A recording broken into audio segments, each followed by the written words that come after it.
This goes way back when there were no more than about maybe 14, 15 polar bears. It's going way back. And when we go in, this is before they put the benches up on the boardwalk. Mm-hmm.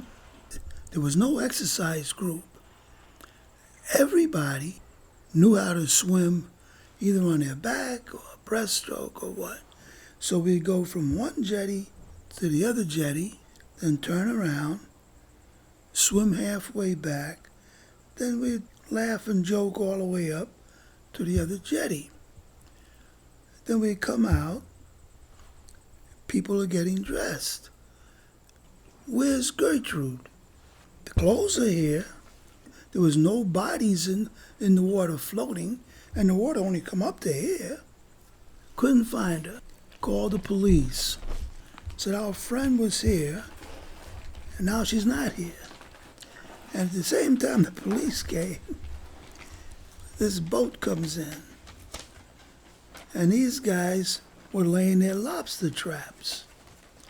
And they found her, about 500 or 600 yards off of Ocean Park. Now, you know how the place is set up.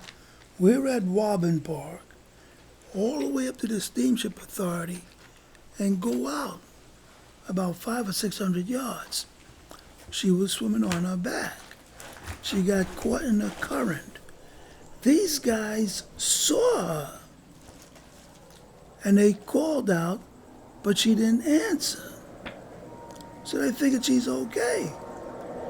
Then when they were going back, they saw her again, and this time, they said, hey, she's in trouble. They brought her in. The ambulance came. She didn't want to go in the ambulance. The police and all of us said, no, Gertrude, you got to go to the hospital. The next day, the Vineyard Gazette had an article in the paper about an elderly woman had to be saved from drowning, or she was very upset. Who's this elderly person they talking about? What was she, 88 then? She was upset. She went, why they gotta say I'm elderly? She was staying with Gladys Briggs.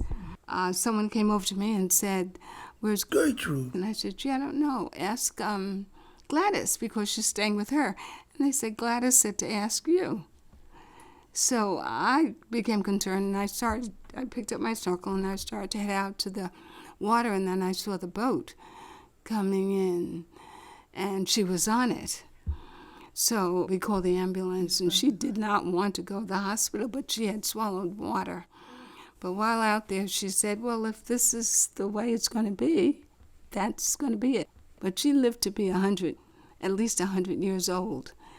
And she said, when asked what was the secret for her longevity, she said, gee, I don't know, I just keep breathing.